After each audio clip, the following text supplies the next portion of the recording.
Hello student.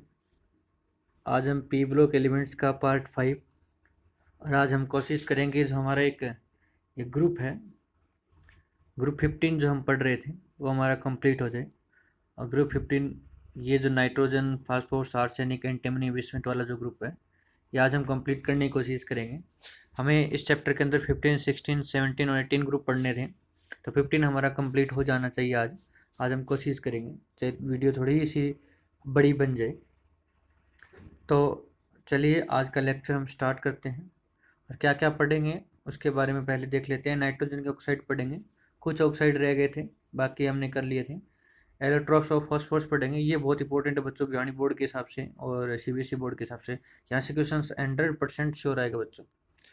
Oxide of phosphorus, halides of phosphorus, oxy acid of phosphorus, ortho pyro and meta acid. ठीक है, काफ़ी अच्छी video रहने वाली है, काफ़ी कुछ सीखोगे आज इससे। और एक मैं आपको बात क्लियर कर दूं कि बच्चे बार बार ये पूछ रहे हैं कि नोट्स वीडियो से बनाने हैं या जो आप पीडीएफ प्रोवाइड करवा रहे हो वहाँ से बनाने हैं।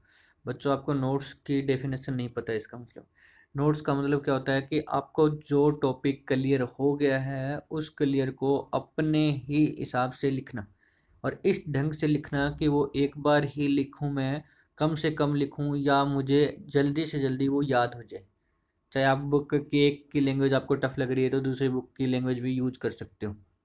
और फिर भी अगर आप ऐसा नहीं कर सकते तो मैं आपको एक सलाह दूंगा कि अगर आपको नोट्स प्रिपेयर करने हैं तो आप वीडियो प्लस आपको जो पीडीएफ प्रोवाइड करवाई जा रही है उन दोनों का कम्बिनेशन कर लिया करो बच्चों।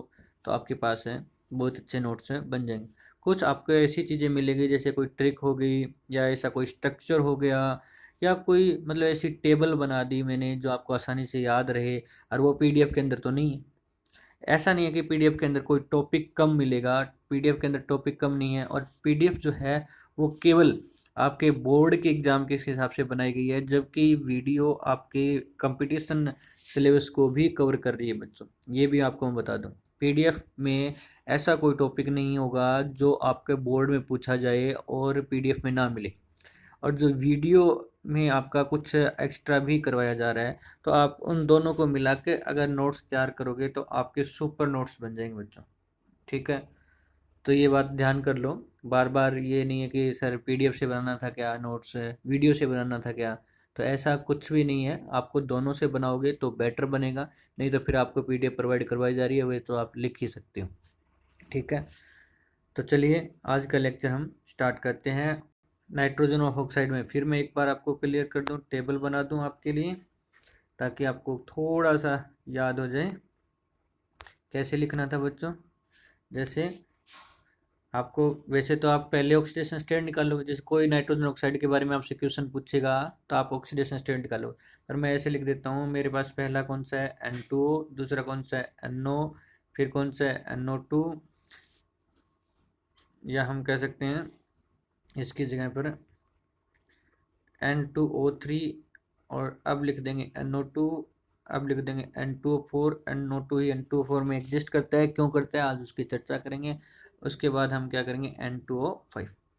ये है आपका +1, फिर +2, फिर +3, फिर +4, फिर +4 और +5। दो बाउंड्री बैक टू बैक लगी थी, यानी +4 दो बार लिखना है। ठीक है, ऊपर वाले दो और नीचे वाले दो ये आपके कैसे रहने वाले हैं, कलरलेस रहने वाले बच्चों। ऊपर वाले दो और नीचे वाले दो क्या रहने वाले, कलरलेस रहने वाले हैं। और ये जो है आपके पास है ये होता है ब्लू कलर का, और ये कौन से कलर का होता है, ब्राउन कलर का होता है। और पिछले वीडियो में हमने बहुत अच्छा क्वेश्चन पूछा था कि अन्नो जो है वो पैरामेंटिक इन नेचर है, मीन्स उसके अंदर अनपेड इलेक्ट्रॉन है। और अगर अनपेड इलेक्ट्रॉन होता है तो वो लगभग कंपाउंड्स हमारे कलर शो करते हैं, जबकि अन्नो पैरामेंटिक है फिर भी कलर शो नहीं कर रहा। ऐसा क्यों? तो किसी भी बच्चे ने मतलब वो एक दो बच्चों को छोड़ दिया जाए तो कोई भी आप जो है होमवर्क पे ध्यान नहीं दे रहे हो, तो बच्चों प्लीज़ आप होमवर्क पे ध्यान दो अगर आपको बेटर करना है। इस लॉकडाउन का जो ये टाइम है ये आपके लिए गोल्डन टाइम है, आप बहुत कुछ पढ़ सकते हो, आपके लिए काफ़ी टाइम सफिशिएंट है, आपको कहीं जाना नहीं है, घर बैठना है और आप इतनी अच्छी मेहनत कर सकते हो कि आप क्लास के अंदर अच्छे मार्क्स से लेके आ सकते हो। और पहले दो को अगर हम स्किप कर दें, पहले दो हमारे कैसे थे बच्चों, न्यूट्रल थे, बाकी सारे के सारे कैसे थे, एसिडिक थे। अगर ये टेबल होगी तो आपका अगर एक नंबर में पूछे जाने वाला क्वेश्चन है तो वो आप इस टेबल से भी क्लियर कर सकते हो। ठीक है बच्चों, तो अब स्टार्ट कर देते हैं।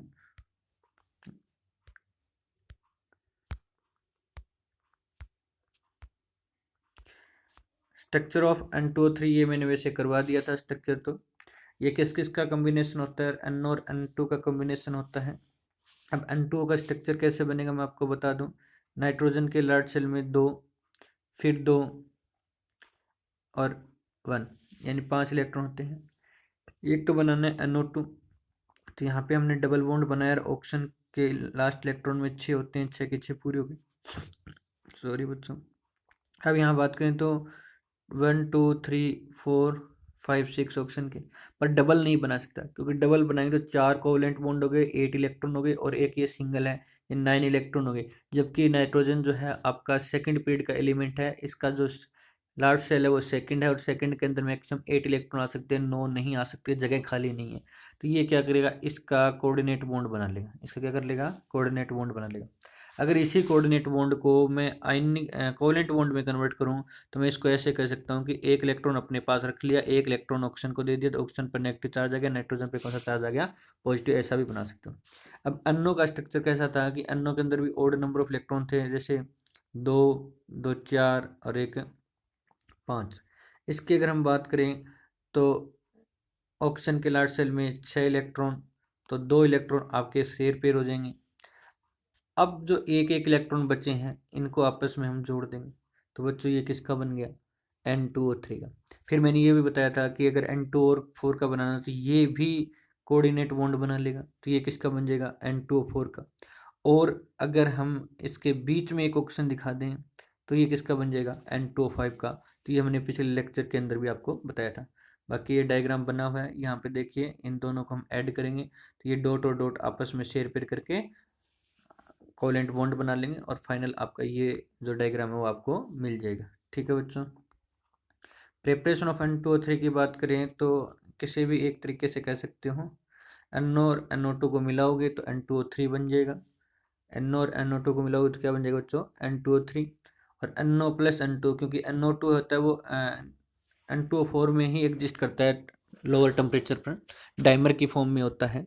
तो इनके साथ भी N2O3 बनना है, क्योंकि NO2 को ही N2O4 लिखा जा सकता है, बट इसको बैलेंस कर लेना। तो NO2 exist as N2O4 at cold temperature. तो बच्चों ये बात आपको थोड़ी ध्यान रखनी है। तो रिएक्शन दो नहीं है, रिएक्शन एक ही है, बस लिखने का तरीका अलग अलग है। नेक्स्ट बात करें NO2 की, तो ऑक्सीडेशन स्टेट कितनी रहेगी इसकी, +4। एसिडिक ऑक्साइड है, बस सिर्फ 2 पहले ही न्यूट्रल थे, बाकी तो सारे एसिडिक हैं। जिसकी ऑक्सीडेशन स्टेट +1 और +2 है वो न्यूट्रल हैं, बाकी ऑक्सीडेशन स्टेट जो भी आएगी वो सारे क्या होंगे, एसिडिक होंगे। ब्राउन कलर होगा, कैसा कलर होगा, ब्राउन कलर होगा। स्ट्रक्चर ऑफ NO2 की बात करें तो ये अभी बना ही था स्ट्रक्चर ऑफ NO2, क्योंकि जब हमने बात की N2O3 की तो उसके लिए NO2 जोड़ना पड़ा था कि नहीं जोड़ना पड़ा था, तो NO2 का स्ट्रक्चर आप बना लोगे। अनपेड इलेक्ट्रॉन मॉलिक्यूल है, ओड इलेक्ट्रॉन मॉलिक्यूल है और पैरामैग्नेटिक है, और ये कलर्ड भी है। और कौन सा कलर्ड है बच्चों इसका, ये तो आपको पता ही होगा ना, पिछले वीडियो में पूरा मतलब हमने उस पर फोकस किया था कलर पे। Next, which metal nitrate decompose NO2 is found. कौन सी मेटल ऐसी है जो आपके पास NO2 देती है। ठीक है, वैसे तो sorry, when metal nitrate decompose NO2 is found, ये आपको ध्यान रखना है। वैसे अगर मैं विच भी लगा दूं तो आपको ध्यान रखना है सारी मेटल्स। अगर मैं यहाँ पे which metal nitrate decompose NO2, तो मैंने बताया था कि जब कंसनट्रेटेड एसिड होता है ना, कौन सा एसिड होता है बच्चों, कंसनट्रेटेड एसिड होता है, वो आपके पास है एनी मेटल के साथ रिएक्शन करके क्या देता था, NO2 देता था। पीछे हमने ये नाइट्रिक एसिड की केमिकल प्रॉपर्टी में पढ़ चुके हैं। तो एनी मेटल दे सकता है, पर कुछ एग्जांपल्स है, लेड है, कॉपर है, बेरियम और कैल्शियम है। इन मेटल्स को अगर आप कराओगे तो क्या मिलेगा आपको, NO2 मिलेगा। N2 सभी में नहीं मिलेगा, NO2 मिल जाएगा। Dimerisation of NO2 since NO2 has unpaired electron, क्योंकि यहाँ पे देखिए यहाँ भी एक इलेक्ट्रॉन आएगा। NO2 का इस तरह से स्ट्रक्चर होता है बच्चों, है ना, कोऑर्डिनेट बॉन्ड बना लिया, फिर भी एक इलेक्ट्रॉन बच गया ना। इसी प्रकार दूसरे में भी तो ऐसा ही होगा। फिर ये आपके पास कोऑर्डिनेट बॉन्ड, इसके पास एक इलेक्ट्रॉन है, अब ये स्टेबल नहीं है, ठीक है, ये क्या नहीं है, स्टेबल, इसका ऑक्टेट कंप्लीट नहीं है। तो ये ऑक्टेट कंप्लीट करना चाहेगा तो ये अपने ही फैमिली वाले के जो मेंबर है अपना जैसा है उसी के साथ कंबाइन हो जाएगा और शेयर पे कर लेगा। तो इसीलिए ये डायमर की फॉर्म में रहता है, पता चला। तो आपके पास dimension of NO2 occur to complete octet, इसका ऑक्टेट कंप्लीट नहीं है, ऑक्टेट कंप्लीट होने के कारण ही ये क्या कर रहा है, डायमेंशन की फॉर्म में आ रहा है। What happen when NO2 cools down and form N2O4, कुछ नहीं होगा, आपका कलर चेंज हो जाएगा और पैरामेंटिक से डायमेंटिक आ जाएगा, क्योंकि पहले एक एक इलेक्ट्रॉन था, अनपेड इलेक्ट्रॉन था, अब अनपेड इलेक्ट्रॉन नहीं होंगे, यानी ओड नंबर ऑफ इलेक्ट्रॉन भी नहीं होंगे, तो आप इससे अंदाजा लगा सकते हो। तो ब्राउन गैस थी वो कलरलेस में कन्वर्ट हो गई, पैरामेंटिक था वो किस में कन्वर्ट हो जाएगा, डायमेंटिक में, क्योंकि आपका NO2 डाइमर की फॉर्म में आ जाता है। कोई दिक्कत नहीं होगी बच्चों, आई होप, मैं आपसे यही आशा कर रहा हूँ कि आपको ये लेक्चर भी आपको समझ में आ रहा होगा। अगर हम बात करें N2O4 की, तो ये एसिडिक ऑक्साइड है, ऑक्सीडेशन स्टेट +4 है, कलरलेस कंपाउंड है, कैसे बना आपको पता होना चाहिए, और जितने भी NO बॉन्ड्स है वो सेम लेंथ के, ये नोट कर ले बस, जितने भी NO बॉन्ड्स हैं N2O4 के अंदर वो सारे कैसे हैं, सेम लेंथ के हैं ड्यू टू रेजोनेंस, ठीक है। N2O5 की बात करें तो इसमें बीच में ऑक्सीजन आ जाएगा। अब जो ये आपको दिखाई दे रहा होगा, यहाँ पे मैं बात करता हूँ, देखिए ये जो आपको एक्स वाले हैं वो सेम है, वाई वाले अलग हैं, क्योंकि यहाँ पे रेजोनेंस नहीं बनना इतने आसानी से। यहाँ तो मैं क्या दिखा सकता हूँ, मान लो double bond, double sorry lone pair, और यहाँ पे नेगेटिव है और यहाँ पॉजिटिव, मान लो कोवेलेंट बॉन्ड ने कन्वर्ट कर दिया, तो ये यहाँ आ जाएगा और ये यहाँ आ जाएगा। इसी प्रकार इसमें भी बना सकते हो। इसका मतलब जो आपका एक्स बॉन्ड है वो छोटा है किससे, वाई से, क्योंकि एक्स के अंदर डबल बॉन्ड करेक्टर आ रहा है ड्यू टू रेजोनेंस और इसका बॉन्ड ऑर्डर 1.5 बन रहा है NO के बीच में, जबकि वाई है वो केवल सिंगल बॉन्ड है, और जो मल्टीपल बॉन्ड होता है उसकी बॉन्ड लेंथ उतनी ही कम होती है बच्चों, ठीक है। तो ये भी रीजन आप ध्यान रखेंगे कि जो एक्स बॉन्ड लेंथ है वो क्या होती है, छोटी होती है। क्यों होती है ये शायद पिछले लेक्चर में भी हमने थोड़ी जानने की कोशिश की थी, शायद हमने डाला होगा क्वेश्चन, नहीं डाले तो कोई बात नहीं, आपको पता होना चाहिए, ठीक है। अब देखिए जैसे N2O5 है, याद कैसे रखेंगे, तो N2O5 में एक ऑक्सीजन निकला, क्या बच गया, N2O4, N2O4 कैसे बनेगा, NO2 और NO2, तो NO2 और ये NO2 है, ये NO2 है, और बीच में क्या आ जाएगा, पास में ऑक्सीजन आ जाएगा, तो किसका स्ट्रक्चर बन जाएगा, N2O5 का बन जाएगा बच्चों, ठीक है। प्रिपरेशन की बात करें N2O5 का, ये प्रिपरेशन इंपॉर्टेंट है, एक रिएक्शन याद करेंगे बच्चों कि कैसे प्रिपेयर किया जाता है। तो नाइट्रिक जो एसिड है उनकी P4O10 के साथ रिएक्शन करवा दी जाती है। P4O10 का मतलब होता है डिहाइड्रेटिंग एजेंट। क्या मतलब होता है बच्चों, डिहाइड्रेटिंग एजेंट। और अगर डिहाइड्रेटिंग एजेंट की बात करें तो डिहाइड्रेटिंग एजेंट कौन सा होता है बच्चों, जो वाटर मॉलिक्यूल को क्या कर दे, रिमूव कर दे, जो H2O को क्या कर दे, रिमूव कर दे। और इसके साथ आपको ध्यान रखना है, H2O को रिमूव कर दे, जैसे हमने एक और +1 के अंदर डिहाइड्रेटिंग एजेंट पढ़ा था, और वो कौन सा था, कंसनट्रेटेड है H2SO4, जो खासकर ऑर्गेनिक केमिकल रिएक्शन के अंदर यूज किया जाता है। तो इसको कैसे याद रखेंगे, आपका P4O10 आ गया, और P4O10 आते ही आपको वाटर मॉलिक्यूल निकालना है। वाटर के लिए आपको क्या चाहिए, H2O चाहिए, क्या चाहिए, H2O, पर आपके पास तो H ही है, 2H तो है ही नहीं, तो इसको क्या कर लोगे आप, डबल कर लो, क्या कर लो, डबल। जैसे डबल किया तो क्या बन गया आपका, H2 बन गया, N2 बन गया, और O कितना बन गया आपका, 6 बन गया। और इसमें अगर H2 निकाल दूँ तो H2 से H2 तो कैंसिल हो गया, क्या बच गया, N2, और ऑप्शन ऊपर 6 नीचे 1 है, तो क्या बच गया, 5, तो N2O5 बच गया, ठीक है। और जो P4O10 है वो आपको पता ही है कि क्या बनाएगा, ऑक्सो एसिड बनाएगा, क्या बनाएगा, ऑक्सो एसिड, क्योंकि आपने पढ़ा होगा कोई नॉन मेटल है या नॉन मेटल का जो ऑक्साइड है वो नाइट्रिक एसिड के साथ रिएक्शन करके उसका एसिड बनता है, ठीक है, कर लोगे। बट मेन प्रोडक्ट आपको याद होना चाहिए, बाई प्रोडक्ट तो फिर भी अगर गलत हो तो क्योंकि चल जाता है, क्योंकि आपके कंपटीशन एग्जाम में नहीं पूछा जाता है, तो मेन प्रोडक्ट ही पूछा जाता है। तो आपको इस तरह से करना है कि P4O10 डिहाइड्रेटिंग एजेंट है और हमें वाटर निकालना है, पर HNO3 के अंदर तो H2 है ही नहीं, तो निकलेगा कैसे, हाइड्रोजन 2 होनी चाहिए, तो मैं इसको डबल मॉलिक्यूल लेता हूँ, पहले इनको 2 को जोड़ लेता हूँ, 2 को जोड़ने के बाद H2N2O6 बन जाएगा, उसमें एक वाटर मॉलिक्यूल निकाल दूंगा तो क्या बन जाएगा N2O5। आई होप आपको समझ में आया होगा।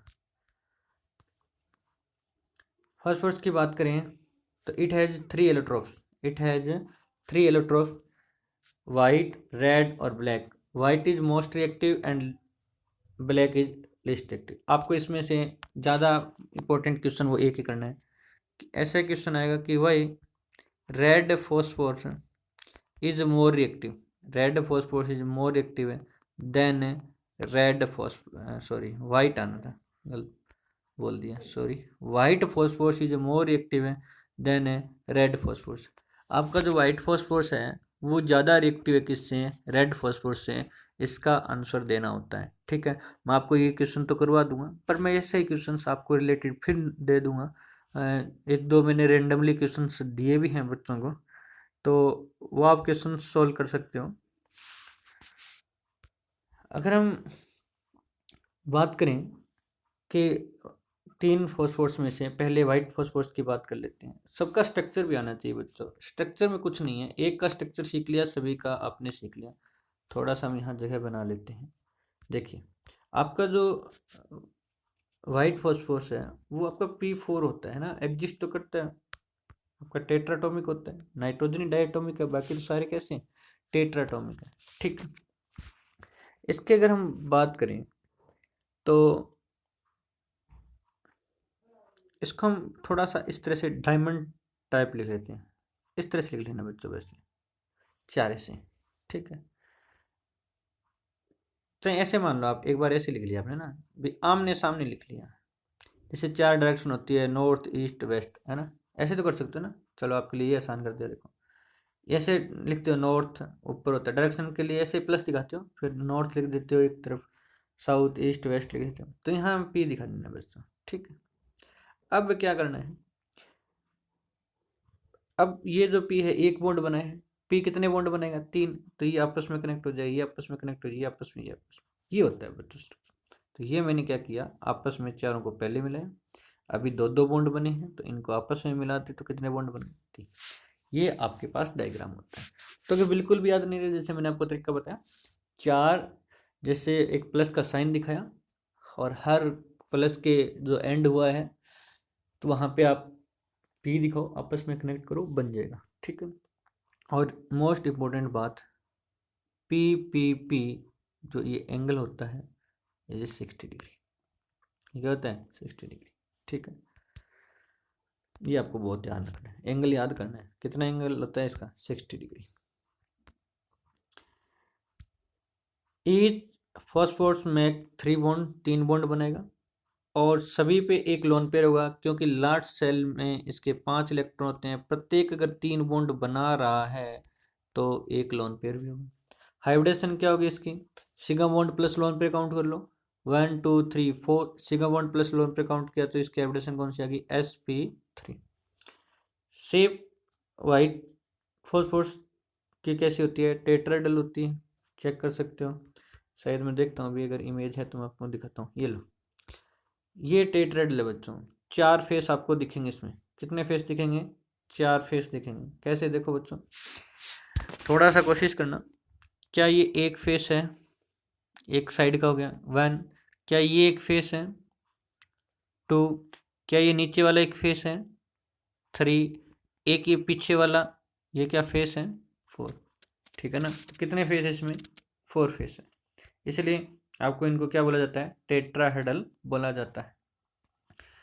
अब देखिए अगर इसके थोड़े से शेप को डिटेल में हमने जानने की कोशिश करें तो इन white phosphorus angle between 2 phosphorus atom is at 60 degree, therefore white phosphorus is unstable and hence pp won't break easily, hence white phosphorus is more reacting। आपको क्वेश्चन का आंसर मिल गया, बट एक मन में डाउट आ रहा होगा कि आपके 60 डिग्री फिर कह दिया अनस्टेबल, 60 डिग्री से अनस्टेबल कैसा हो। तो बच्चों क्या होता है कि जब आपके पास ये 60 डिग्री जो एंगल होता है वो छोटा एंगल होता है और इसमें जो 2 p एटम्स होते हैं वो नज़दीक रहते हैं और इनके ऊपर लोन पेयर होता है, और लोन पेयर जो होता है वो एक दूसरे को रिपेल करते हैं, यानी यहाँ पे आप कह सकते हो यहाँ पे एक इंडर्ड क्रिएट हो जाता है, यानी एक रिपल्सन क्रिएट हो जाती है और उसी के कारण ये क्या होता है अनस्टेबल होता है। ठीक है बच्चों।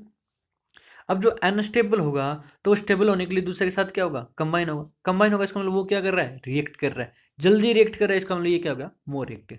यानी कोई एटम किसी दूसरे के साथ कंबाइन क्यों होता है, हमने जब +1 में पढ़ा था chemical bonding and molecular structure, तो मैंने भी यही करवाया होगा, सभी टीचर्स यही करवाते हैं कि why do atoms are combine, कि एटम्स कंबाइन होते क्यों हैं। तो आपको ध्यान रखना है कि जो एटम स्टेबल नहीं होते हैं वो स्टेबल होने के लिए कंबाइन होते हैं। जैसे हीलियम नियॉन पहले से स्टेबल है, वो क्यों होंगे कंबाइन किसी के साथ। तो ये जो आपके पास आपस में रिपल्सन हो रही है कम एंगल के कारण, यानी 60 डिग्री एंगल के कारण, तो यहाँ पे एक हुज रिपल्सन होती है, जिसके कारण ये जो आपके पास क्या बन जाता है, अनस्टेबल बन जाता है। और अनस्टेबल बनेगा तो रिएक्टिविटी उसकी क्या होगी बच्चों, ज़्यादा होगी। कर लोगे इस तरह से तो आपको क्वेश्चन का आंसर मिल गया होगा। अभी पता चल जाएगा रेड में ऐसा नहीं होता है। अब रेड फॉस्फोरस की बात करें तो रेड फॉस्फोरस का जब आपको स्ट्रक्चर बनाना हो तो आपको कुछ नहीं करना बच्चों। सबसे पहले जो आपने ये एक पी बनाया था ना वाइट वाला, उसी को अब बनाओगे कैसे, सिंपल तरीका बताओ। वाइट को गर्म करो, हीट करो, तो गर्म करने के बाद ऑब्जेक्ट कैसा हो जाएगा बच्चों, रेड हो जाएगा नहीं, रेड फॉस्फोरस।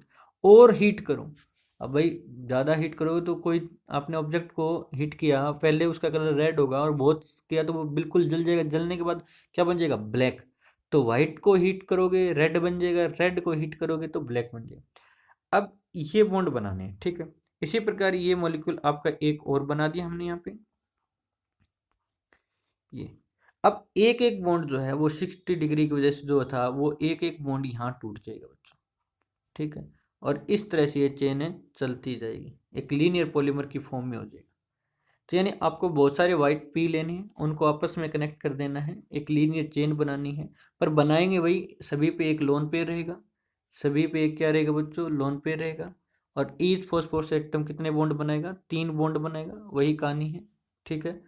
तो इस तरह से आप इसको देख सकते हैं। चलिए देख लेते हैं क्या क्या लिखा हुआ हमने। पॉलीमर है, जी हाँ पॉलीमर है, बहुत सारे यूनिट आपके कंबाइन हुए हैं। पॉली का मतलब मेनी, मर का मतलब यूनिट, यानी और यहाँ पे यूनिट होती है एक मॉलिक्यूल, यानी बहुत सारे मॉलिक्यूल अगर आपके कंबाइन हुए हैं तो वो पॉलीमर है। इस तरह से बना लोगे। पॉलीमर ऑफ होता है ये हाइब्रिडेशन sp3 रहेगी, क्योंकि वही 3 बॉन्ड और एक लोन पेयर है, each phosphorus 1 lone pair, angle strain is less than white phosphorus. तो इसमें क्या होता है आपके पास थोड़ा सा कम होता है। आगे वाले की बात करें बच्चों तो क्या करना है, इसके नीचे ही, जैसे मैं यहाँ थोड़ा सा कोशिश करता हूँ, दिखाई दे रहा होगा, नहीं तो आगे वाली स्लाइड में आपको पता चलेगा। ये जो है आपके पास है, इस तरह से इनको ज्वाइंट तो करो ही करोगे। अब क्या करना है, ये चेन चलती जा रही है, ये जो अब खड़ी वाली लाइन है ये भी हट जाएगी बच्चों, ये खड़ी वाली लाइन हट जाएगी, ये भी आपस में क्या बना लेंगे, बॉन्ड बना लेंगे ऐसे नीचे। अब मतलब 2 लीनियर दिखा के क्या बना देनी है, ब्रांच बना देनी बच्चों, ठीक है। ये हट जाएगा, तो इसको हम क्या बोलेंगे, ब्लैक फॉस्फोरस। तो इसमें तो और भी एंगल बड़ा हो गया, पिछली बार में एक बॉन्ड टूटा तो कुछ एंगल बड़ा हुआ 60 डिग्री से रेड फॉस्फोरस में, अब एक और टूट गया है तो अब एंगल और बड़ा हो गया, तो अब इसमें कोई रिपल्सन नहीं होगी। तो इसका मतलब यहाँ पे ये स्टेबल बन जाएगा, फिर ये रिएक्ट नहीं करेगा, इसलिए वाइट फॉस्फोरस है वो मोर रिएक्टिव है बच्चों, ठीक है। कर लोगे। तो ये है ब्लैक फॉस्फोरस, ठीक है। ये आपकी चेन बन रही है, कुछ नहीं है। आप वैसे बनाओगे तो बेटर बना पाओगे, थोड़ा समझने के लिए। यही तो मैं कह रहा हूँ ना, नोट्स का मतलब क्या है कि आप उसको समझ के अपने ढंग से बनाए। जैसे मैंने स्ट्रक्चर बनाया, मैंने इसको ऐसे ही समझा कि आपके पास क्या 2 है, उनको मुझे कंबाइन कर देना है। सिमिलर स्ट्रक्चर लाइक ग्रेफाइट, या फिर आपको ग्रेफाइट का पता हो तो वैसा बना सकते हो। Graphite was planar structure, black phosphorus has bulge structure, angle strain जो होता है वो लिस्ट होता है, बहुत ही कम होता है, पीपी बॉन्ड स्ट्रॉन्ग हो जाता है, इसलिए वो लिस्ट रिएक्टिव है, जबकि रिपल्सन के कारण पीपी बॉन्ड वीक हो गया था व्हाइट फॉस्फोरस के अंदर, ठीक है। स्ट्रक्चर आपसे व्हाइट पी का ही पूछेगा, ये मैं आपको बता देता हूँ। किसका पूछेगा, व्हाइट पी का। बस इतना इसके अंदर ध्यान रखना, कंपटीशन में पूछा जाता है कि इसका स्ट्रक्चर किसकी तरह होता है, लाइक स्ट्रक्चर की तरह होता है, जबकि वो प्लेन होता है और ये बल्ज होता है, ये ध्यान रखना, ठीक है। इंपॉर्टेंट इन्फॉर्मेशन की बात करें वाइट और रेड फॉस्फोरस की, तो वैसे तो हमने कर लिया है, पर 1-2 पॉइंट अगर रह गए वो चेक कर लेते हैं। एंगल स्ट्रेन क्या होता है, वाइट में हाई होता है, तो इसलिए अनस्टेबल भी हाई होता है, रिएक्टिविटी हाई भी होता है, ठीक है। It readily catch fire when expose to air, ये बहुत इंपॉर्टेंट है बच्चों। जब उसको ये जो है एयर में खुला छोड़ने पर फायर कैच कर लेता है बहुत ही आसानी से, बिना किसी रुकावट के। जैसे P4+O2 किया तो P4O2 10 बनेगा P2O5। वही बात बच्चों, जैसे NO2 लिखो या N2O4 लिखो, वैसे ही आपका जो P2O5 है वो डाइमर की फॉर्म में आ जाएगा, यानी 2 मॉलिक्यूल इकट्ठे कर दूंगा तो P4 बन जाएगा और O कितना बन जाएगा बच्चों, 10 बन जाएगा। O कितना बन जाएगा, 10। ठीक है। और नेक्स्ट बात करें, इट ग्लोज इन डायरेक्ट। अब बताओ, आग जलेगी तो वहाँ लाइट नहीं होगी क्या? तो इसके लिए ये डायरेक्ट मतलब ऐसे याद रखने ना, ग्लो करता है। We will get white fumes, P2O5 P4O10 इसके फ्यूम्स बनते हैं। It is insoluble in water but is soluble in carbon disulphide. ये जो वाइट फॉस्फोरस होता है वो इनसोल्युबल होता है वाटर के अंदर बट सोल्युबल होता है कार्बन डाइसल्फाइड के अंदर। आपको एक मतलब रिएक्शंस भी याद करनी है, और ये सारे आपको PDF भी प्रोवाइड कर रहा हूँ उसी के अंदर भी। ये रिएक्शन आप इम्पोर्टेंट है, क्यों इम्पोर्टेंट है ये सुन लीजिए। क्यों इम्पोर्टेंट है? क्योंकि ये जो रिएक्शन है ना बच्चों, ये रिएक्शन आपकी डिसप्रोपोर्शनेशन रिएक्शन है। कौन सी रिएक्शन है? 2 रिएक्शन और करूँगा, डिसप्रोपोर्शन रिएक्शन ही है वो। डिसप्रोपोर्शनेशन रिएक्शन का मतलब क्या होता है कि ऐसी केमिकल रिएक्शन जिसमें सेम स्पीशीज ऑक्सीडाइज हो जाए, सेम ही रिड्यूस हो जाए, यानी वही एलिमेंट आपका ऑक्सीडाइज होगा और वही एलिमेंट क्या होगा, रिड्यूस होगा।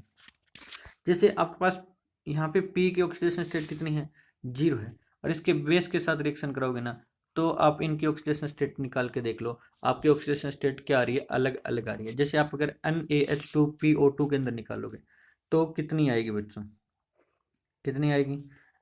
सोडियम पे कितनी होती है, +1, हाइड्रोजन पे +2, फास्फोरस पे X, इस पे -4, तो इसकी कितनी आ जाएगी आपके पास, +1 हो गई। और जबकि PS3 में कितनी होती है, -3। तो अब बताओ, 0 से +1 इंक्रीज इन ऑक्सीडेशन नंबर, और इंक्रीज इन ऑक्सीडेशन नंबर क्या होता है, ऑक्सीडेशन। 0 से -3 डिक्रीज इन ऑक्सीडेशन नंबर, और डिक्रीज इन ऑक्सीडेशन नंबर क्या होता है, रिडक्शन। अगर थोड़ा भी बहुत अगर आपको याद हो, क्लास +1 के अंदर हमने रिडॉक्स रिएक्शन किया था, चैप्टर यूनिट नंबर 8, और उस रिडॉक्स रिएक्शन में हमने पढ़ा था टाइप्स ऑफ रिडॉक्स रिएक्शन, और उसमें एक डिसप्रोपोर्शनेशन रिएक्शन भी लिखी थी, और उसी में भी एग्जाम्पल मैंने यही लिखवाया था क्योंकि +2 में काम आएगा। ठीक है, तो ये आपको ध्यान रखना है। रेड फॉस्फोरस की बात करें इंपॉर्टेंट इन्फॉर्मेशन में, तो आपको एंगल स्ट्रेंथ होता है वो लेस होता है वाइट फॉस्फोरस से। रेड फॉस्फोरस स्टेबल होता है एज कम्पेयर टू वाइट। ये इनसोल्यूबल होता है वाटर में as well as carbon disulphide में, जबकि वाइट फॉस्फोरस सोल्यूबल था वाटर के अंदर और कैच द फायर भी कर रहा था। और ये जो है वो आपके पास है दोनों के अंदर ही इनसोल्यूबल है, जबकि वो कार्बन डाइसल्फाइड के अंदर इनसोल्यूबल था और ये दोनों के अंदर है। तो बस ये वाला जो पॉइंट है तीसरा, दोनों के कंपेयर वाला जरूर याद रखें, कौन सोल्यूबल है कौन नहीं है, यहाँ से भी क्वेश्चन पूछा जाता है। जहाँ पे कन्फ्यूजन होगी आपको, जहाँ आपको टफ लगेगा, वही एग्जामिनर आपसे क्वेश्चन पूछेगा। क्योंकि जो कहते थे ना कि पेपर क्यों लेते हो अगर फेल ही करना है, तो आप ये सोच लीजिए फेल करने के लिए पेपर ले रहे हैं। चलिए बच्चों, नेक्स्ट अगर हम इंपॉर्टेंट ऑक्साइड ऑफ फॉस्फोरस की बात करें, P2O5 P4O10 P4O6, इनका स्ट्रक्चर बनाना है तो कैसे बनाएंगे, बहुत आसान है। हम अब ये कहोगे जो आपने तो ये स्लाइड में बना रखे हैं, मतलब आपने कहीं कॉपी पेस्ट भी किया होगा, तो आपको बनाना सिखा देते हैं, बहुत आसान होते हैं, कोई मुश्किल नहीं होते हैं। चलिए, किसका बनाए पहले, पहले हम बनाते हैं, क्या था हमारे पास, P4O6 का। पहले बनाते हैं P4O6 का। तो P4 का स्ट्रक्चर पता है कि नहीं पता, जरूर पता है, अभी तो सीखा है ना। ये लो जी, ये हो गया हमारा P4 का। क्या P4 ऐसा था, क्या P4 ऐसा था जी? अब हम क्या करें, कितने ऑप्शन दिखाने हैं हमें, 6 ऑप्शन दिखाने हैं। कितने ऑप्शन दिखाने हैं, 6। तो यहाँ हम दिखाएं, कितना ऑप्शन हो गया, 1। यहाँ ऑप्शन दिखाएं बीच में कितना हो गया, 2। यहाँ ऑप्शन दिखाएं बीच में कितना हो गया, 3। यहाँ ऑप्शन दिखाएं बीच में कितना हो गया, 4। यहाँ ऑप्शन दिखाएं बीच में कितना हो गया, 5। और जैसे आपके पास फिजिक्स में कहते हैं ना कि जब एक दूसरे के ऊपर वायर जा रही हो तो ऐसे दिखाते हैं, इसका मतलब ये कट नहीं होती, और ऐसे होती है इसका मतलब वो जॉइंट होती है। तो वैसे इसको थोड़ा सा आप मोल्ड करके भी दिखा सकते हो, ऐसे ऊपर करके, फिर यहाँ पे ऑप्शन करके दिखा सकते हो। कितने ऑप्शन हो गए बच्चों, 6। बताओ समझ में आया कि नहीं आया? सबसे पहले हमने क्या बनाया, P4, इसके अंदर क्या जोड़ दिया, ऑप्शन 6। कहाँ जोड़ दिए, उनके बीच में, सभी के बीच में। अब मुझे बनाना है P4O10, कितने ऑप्शन और जोड़ने, 4। कितने फॉस्फोरस है, 4। सब पे एक एक जोड़ दूँ, सब पे क्या एक एक लोन पेयर, तो यहाँ डबल बॉन्ड, सॉरी यहाँ डबल बॉन्ड ऑक्सीजन, यहाँ डबल बॉन्ड ऑक्सीजन, यहाँ डबल बॉन्ड ऑक्सीजन, यहाँ डबल बॉन्ड ऑक्सीजन। बताओ कोई मुश्किल? बुक में डायरेक्ट देखते तो पता ही नहीं चलता कैसे बनाया होगा। तो आप 4p बनाइए, यानी वाइट फॉस्फोरस का स्ट्रक्चर बनाइए, उसके बीच में ऑक्सीजन दे दीजिए, जितने आते हैं तो वो बन जाएगा P4O6, और अगर हर p पे और जोड़ दिया तो ये बन जाएगा P4O10। ठीक है बच्चों, आई होप कि आपको समझ में आया होगा। ये स्ट्रक्चर देख लीजिए, बनाइए, प्रैक्टिस कीजिए, तभी आपके पास आसानी से याद रह पाएगा। ठीक है, नेक्स्ट अगर हम बात करें some oxy acid of phosphorus, some oxy acid of phosphorus, oxo acid भी बोल सकते हो बच्चों इसको, OXO। इसके अंदर देखिए आपके पास है phosphoric acid, orthophosphoric acid, hypophosphorous acid, pyrophosphoric acid. ठीक है, इनके आपसे क्या पूछेगा? स्ट्रक्चर पूछेगा, बेसिसिटी पूछेगा। ठीक है, एसिड क्या पूछेगा? बेसिसिटी। अब इनके स्ट्रक्चर और बेसिसिटी से अलावा या लोन पेयर क्या है, इस पे कितने बॉन्ड बनाए हैं, किस फॉस्फोरस पे कितने लोन पेयर बचे हुए हैं, तो वो आप आसानी से बता सकते हो। कब? जब आपको स्ट्रक्चर आता है। स्ट्रक्चर आता है तभी आप क्या बता पाओगे? बेसिसिटी बता पाओगे। ठीक बच्चों, तभी आप क्या बता पाओगे? बेसिसिटी। अब क्या करते हैं हम इनका, हम आपको थोड़ा सा, मैं आपको 3 जो नीचे स्ट्रक्चर हैं वो बनाने सिखा देता हूँ। कौन कौन से? H3PO2, H3PO4 और H3PO3। कैसे हम बना सकते हैं? ऊपर से नीचे आ सकते हैं या नीचे से ऊपर जा सकते हैं। थोड़ी सी मैं पहले जगह क्रिएट कर लेता हूँ, फिर हम बात करेंगे कि हम स्ट्रक्चर कैसे बनाते हैं। तो चलिए स्टार्ट करते हैं। बोलो पहले किसका बनाना है? H3PO2 का करें पहले, कौन सा ही कर लो, कोई बड़ी बात नहीं। चलिए स्टार्ट करते हैं। ऑक्जो एसिड की खास बात याद रखना, सिर्फ ये 2 ट्रिक। अब देखो ये आपको कॉपी में जो आपको PDF प्रोवाइड करा रहा हूँ उसमें मिले या ना मिले कोई गारंटी नहीं होती, क्योंकि जो टीचर आपको क्लास में बताता है अगर वो सारी चीज़ें आप नोट नहीं करते हो तभी तो आपको क्या लगता है क्लास में तो समझ में आ गया, बाद में भूल गए, क्योंकि आपने कॉपी में नोट ही नहीं किया ना आपने। तो आप ध्यान रखें, ऑक्जो एसिड की खास बात, एटलीस्ट जो कम से कम मैं बता रहा हूँ, मतलब इतनी तो कंडीशन है, 1 डबल बॉन्ड विद ऑक्सीजन होगा। क्या होगा बच्चों? 1 डबल बॉन्ड होगा, किसके साथ है? ऑक्सीजन के साथ। एक तो ये है। दूसरा, एटलीस्ट 1 OH भी जुड़ा होगा, क्योंकि तभी तो वो H पॉजिटिव देगा, तभी तो एसिडिक है। ऑक्जो का मतलब या ऑक्जी का मतलब ऑक्सीजन, इसलिए मैंने यहाँ पे ऑक्जी पे ज़्यादा वर्ड दिया है, ऑक्जो या ऑक्जी। इसका मतलब क्या होता है? ये ऑक्सीजन से आया हुआ है। ठीक है, तो ये ध्यान रखेंगे, ऑक्सी तो ऑक्सीजन से या फिर ऑक्जो एसिड। यहाँ पे अगर मैं वाई लगा दूँ तो ऑक्सीजन से, आपको क्लियर पता चल जाएगा। तो एक डबल बॉन्ड दिखाना है, एक OH दिखाना है, बाकी जो है वो पूरे कर दे। क्या ये 2 बात समझ में आई? ऑक्जो एसिड की क्या खास बात होती है? चाहे वो किसी का ही हो, चाहे वो सल्फर का हो, चाहे वो क्लोरीन का हो, किसी का भी ऑक्जो एसिड हो, आपको ये बातें ध्यान रखनी। एटलीस्ट एक डबल बॉन्ड ऑक्सीजन के साथ और एक OH जरूर जुड़ा हुआ। चलिए स्टार्ट करें। हमारा किसका स्ट्रक्चर बनाना है? H3PO2 का बनाना है। ठीक है, अगर हम बात करें रफली बना लो, मान लो रफली बनाते हैं, 5 इलेक्ट्रॉन होते हैं, फिर मैं आपको सही अरेंज करना बताऊँ। एक डबल बॉन्ड बना दिया जी। अब कितने इलेक्ट्रॉन बच गए? 3 बच गए थे। एक OH भी होगा। ठीक है जी, OH भी हमने लगा दिया। अब बताओ क्या बच गए? H कितने बच गए? H एक, तो H कितना बच गया? 2। ऑक्सीजन तो 2 के 2 आ गए, तो कोई बात नहीं, क्या लगा दो? H लगा दो। क्या लगा दो? H लगा दो।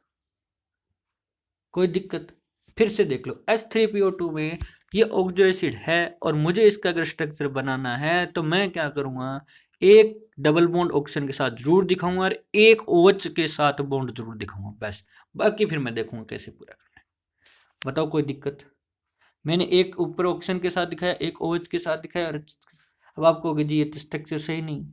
तो अब आप आ जाइए कहाँ पे? वेस्पर थ्योरी पे।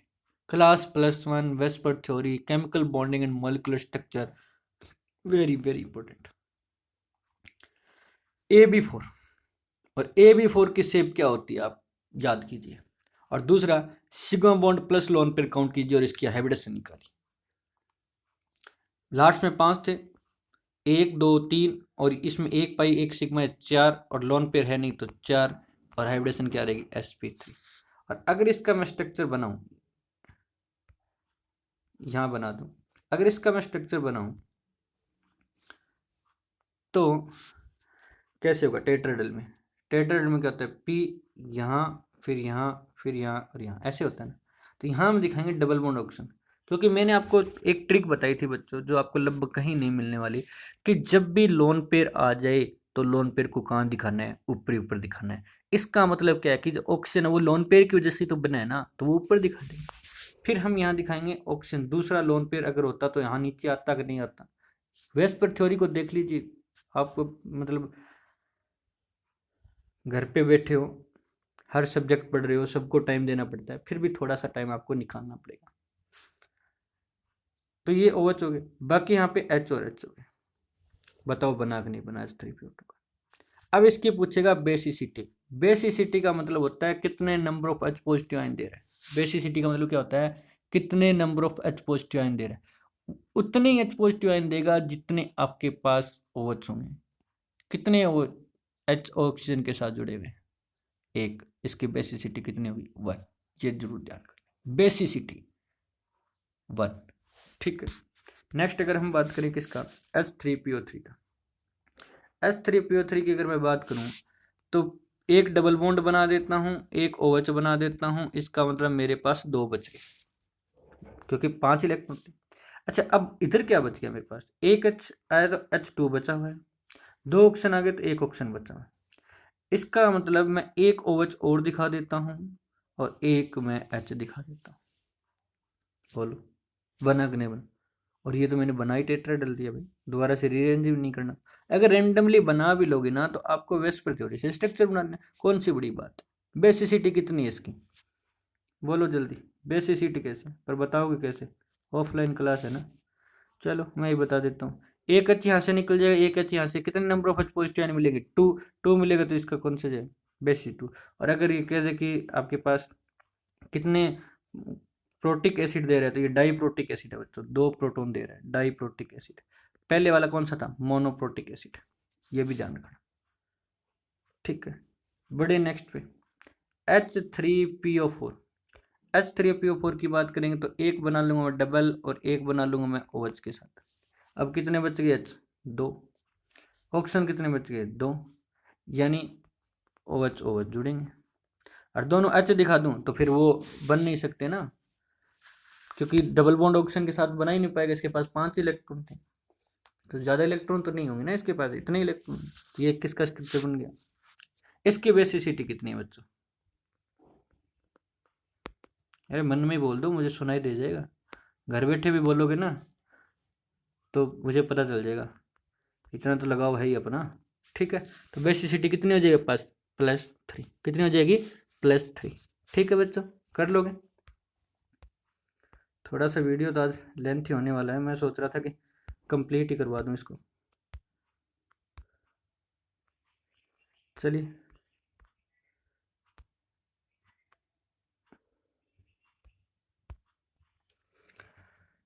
हाँ बच्चों, तो ये आपका स्ट्रक्चर बन जाएंगे, कोई दिक्कत नहीं होगी। एक बार बना के देखो, ज़रूर आसानी से बनेंगे।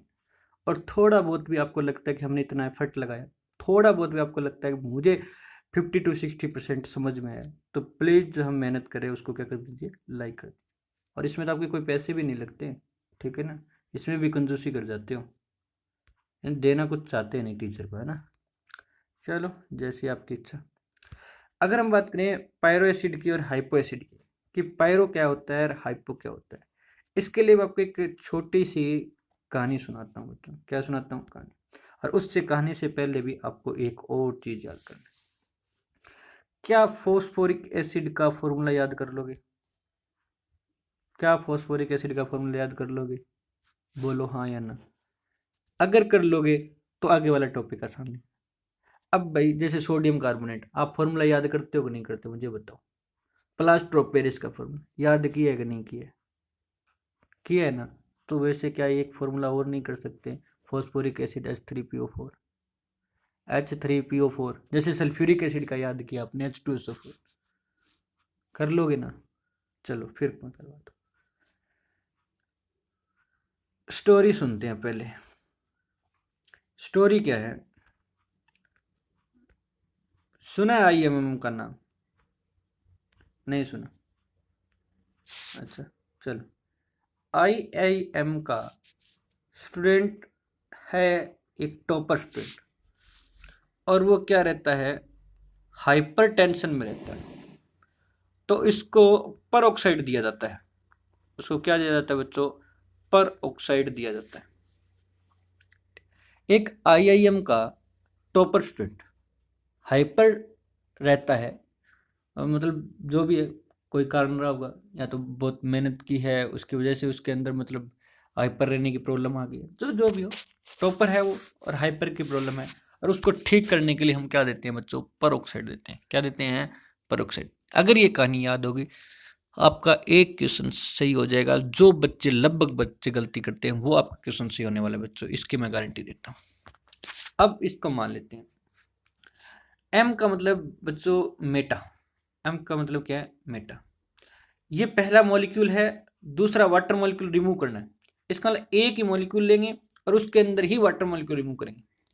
टी का मतलब होता है टू। टी का मतलब क्या होता है? टू। इसका मतलब टू मॉलिक्यूल लेंगे और वन मॉलिक्यूल वाटर का क्या करेंगे? रिमूव करेंगे। तब कौन सा बनेगा? पेरा। और एम का मतलब मेटा, और जिसके पीछे हाइपर लगा हो या आगे लगा हो उसके में पर ऑक्साइड निकालना है। उसके अंदर क्या निकालना है? पर ऑक्साइड। बताओ ये छोटी सी स्टोरी याद हुई कि नहीं? IIM का टॉपर हाइपर के अंदर रहता है और उसको हमने क्या दे दिया? पर ऑक्साइड दे दिया।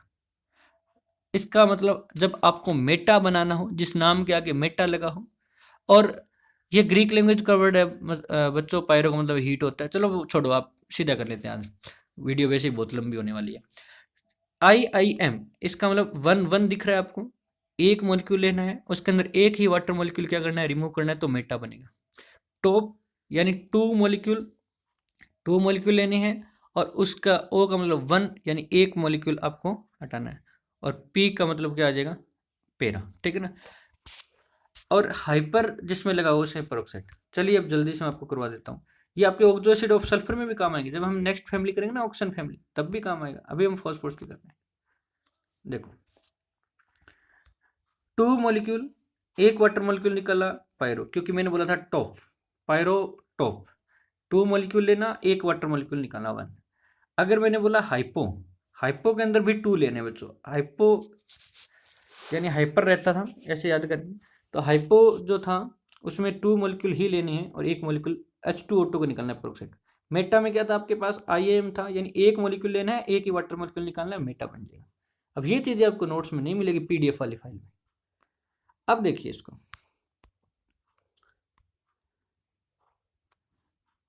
चलो एक बार वैसे ही कराता हूँ आपको। पायरोफॉस्फोरिक एसिड करना है बच्चों। क्या करना है?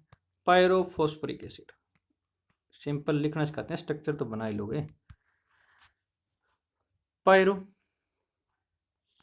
Phosphoric acid. क्या मुझे फॉस्फोरिक एसिड का फॉर्मूला याद है? जी हाँ, अभी याद करवाया था आपने, H3PO4। जी जरूर सही बोला आपने। पायरो का मतलब क्या?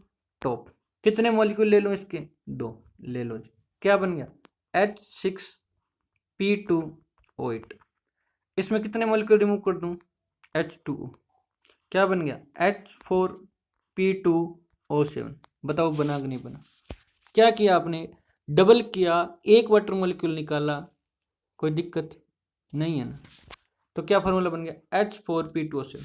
यानी जो पायरोफॉस्फोरिक एसिड है उसमें आपका H3PO4 फॉस्फोरिक नाम के अंदर था ना, वर्ड हटा दो, पायरो फॉस्फोरिक एसिड तो था, तो वो फॉस्फोरिक एसिड का फॉर्मूला लिख लो।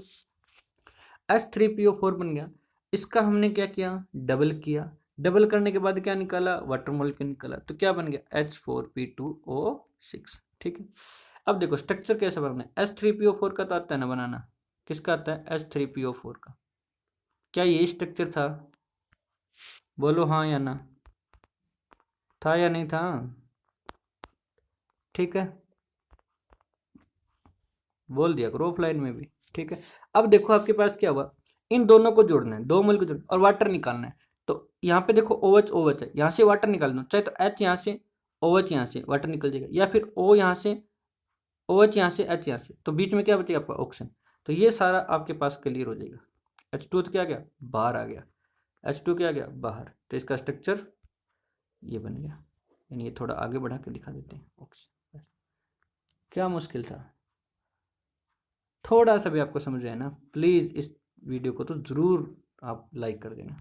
बहुत इतना एफर्ट लगा रहे हैं हम आपके लिए, इतनी कोशिश करते हैं, आप घर पे रहो, आपकी पढ़ाई डिस्टर्बेंस ना हो, इसलिए हम बैठे हैं आपके लिए। नेक्स्ट हाइपोफॉस्फोरिक एसिड, नेक्स्ट कौन सा है, अब H3PO4 हाइपो होता है तो परऑक्साइड दिया गया था उसको, इसका हम 2 मॉलिक्यूल लेते हैं पहले तो, ठीक है जी, 2 मॉलिक्यूल लिया तो क्या बन गया H6P2O8, और इसमें निकालना क्या है इस बार, H2O2 निकालना है। क्या निकालना है, H2O2। तो H कितना हो जाएगा 4, P2 और O कितना हो जाएगा 6। पिछली बार एक का OH ले रहे थे, एक का H ले रहे थे, इस बार फिर दोनों का क्या लेना पड़ेगा, H2O2 निकालने के लिए दोनों का OH लेना पड़ेगा, और वही आपका स्ट्रक्चर है, बन जाएगा। बोलो कोई मुश्किल, आसान है कि नहीं है। केवल एक स्टोरी, IIM का एक टॉपर स्टूडेंट हाइपो रहता है या हाइपर रहता है, और उसको हमने पेरोक्साइड दिया, मेटा IIM आ गया, मेटा मतलब IIM, एक मॉलिक्यूल H3PO, उसी के अंदर वाटर मॉलिक्यूल निकाल दिया तो क्या बन गया HPO3। ये 2 प्रकार के एग्जिस्ट करता है, स्टेबल नहीं है अब। तो ये पॉली मेटाफॉस्फोरिक एसिड हो सकता है, N मॉलिक्यूल आपके चेन बनाएंगे इस तरह से। आपको तो वाटर निकालना है, तो इधर इधर वाटर मॉलिक्यूल निकलते जाएंगे चेन, क्योंकि यहाँ भी तो आपके पास OH था, ये भी वाटर ने कोई इधर लिखोगे उसके साथ, इधर लिखोगे उसके साथ, चेन बन। जबकि 3 ही मॉलिक्यूल को आपस में क्लोज में अरेंज कर दो, इन्हीं 3 को आपस में क्लोज स्ट्रक्चर बना दो, तो आपके पास बन जाएगा साइक्लोट्राई मेटाफॉस्फोरिक एसिड। साइक्लोट्राई मेटा, साइक्लो का मतलब क्या होता है, क्लोज, तो क्लोज बना दोगे। पॉली का मतलब क्या होता है, पॉलीमर, पॉलीमर का मतलब बहुत सारी जोड़ के आपको क्या बना देनी है, लीनियर चेन है बना देनी है बच्चों, ठीक है, क्लियर है। नेक्स्ट देखिए important information, all acidophosphors having intermediate oxidation state disproportionate into lower and higher oxidation state। ये 2 रिएक्शन मैं आपको बता रहा था, जो मैं कह रहा था डिस्प्रोपोर्शनेशन रिएक्शन करवानी। क्या कह रहा है ये लाइन, कि जितने भी एसिड हैं फॉस्फोरस के, अगर उनकी इंटरमीडिएट ऑक्सीडेशन स्टेट है, तो वो आपके पास लोअर और हायर ऑक्सीडेशन स्टेट दिखाकर वो डिस्प्रोपोर्शनेशन रिएक्शन ही करेंगे। देखो कैसे, जैसे हमें पता है कि जो फैमिली है ना ये नाइट्रोजन वाली, उसके एलिमेंट -3 कम से कम दिखा सकते हैं, और +5 सबसे ज़्यादा दिखा सकते हैं। अगर -3 और +5 के बीच की ऑक्सीडेशन, इंटरमीडिएट का मतलब है -3 और +5 के अगर बीच की ऑक्सीडेशन स्टेट है, और वो ऑक्सो एसिड है आपके पास फॉस्फोरस का, तो वो डिस्प्रपोर्शनेशन रिएक्शन करेगा। चेक कर लो, H3PO3 में ऑक्सीडेशन स्टेट कितनी है, +3, तो -3 और +5 के बीच की है, इंटरमीडिएट की है, तो आपके पास ये क्या करेगा, डिस्प्रोपोर्शन रिएक्शन। तो एक इससे हाइयर वाला बना देते हैं, तो कौन सा जगह +5 में वाला कंपाउंड बना देंगे, यानी H3PO4, और एक इसका कम वाला कौन सा बनेगा, PS3। इसी प्रकार H3PO2 में ऑक्सीडेशन स्टेट कितनी है, +1 है, इंटरमीडिएट आई है, ऑक्सो एसिड है, तो इसका मतलब एक हाइयर वाला बनाएंगे, एक लोअर वाला। तो हाइयर वाला कौन सा होगा, H3PO4, लोअर वाला कौन सा होगा, PS3। समझ में आया कि नहीं आया। फिर भी ना समझ आए, आप मुझे अपनी प्रॉब्लम बता सकते हो। और इसको अगर हम देखें तो एक्शन ऑफ हीट, आपका जो फॉस्फोरिक एसिड है उसको 250 डिग्री सेल्सियस पे हीट करें तो आपका पायरो बनता है, क्योंकि पायरो का मतलब ही क्या होता है, हीट। मेटा का मतलब होता है बहुत हीट करना, और वाटर मॉलिक्यूल भी निकालने होते हैं। जैसे वो तो मैंने बता ही दिया, पायरो के अंदर 2 वाटर मॉलिक्यूल निकलेंगे, और मेटा के अंदर 1 वाटर मॉलिक्यूल निकलेंगे, और उसको और हाई टेम्परेचर पे हीट करें तो आपके पास कौन सा बनता है, मेटा। और अगर हम 1000 डिग्री सेल्सियस पे हीट करें या इससे ऊपर हीट करें, तो आपके पास बनता है P2O5 PO4, यानी सारे वाटर मॉलिक्यूल आपके पास क्या हो जाते हैं, निकल जाते हैं, सारे वाटर मॉलिक्यूल आपके निकल जाएंगे, ठीक है बच्चों। तो आपको ये ध्यान रखना है कि H3PO4 को हीट करे तो बनता है पायरो, पायरो को हीट करे तो बनता है मेटा, और अगर बहुत ज़्यादा हीट कर दे तो क्या बनता है, P2O5 या P4O10, फॉस्फोरस पेंटाऑक्साइड, ठीक है। इसमें बच्चों हेलाइट्स रह गए हमारे, हेलाइट्स ऑफ फॉस्फोरस कंप्लीट नहीं हो पाएगा आज, बहुत लंबी वीडियो बन जाएगी। आज के लिए इतना ही बच्चों, थैंक यू बच्चों।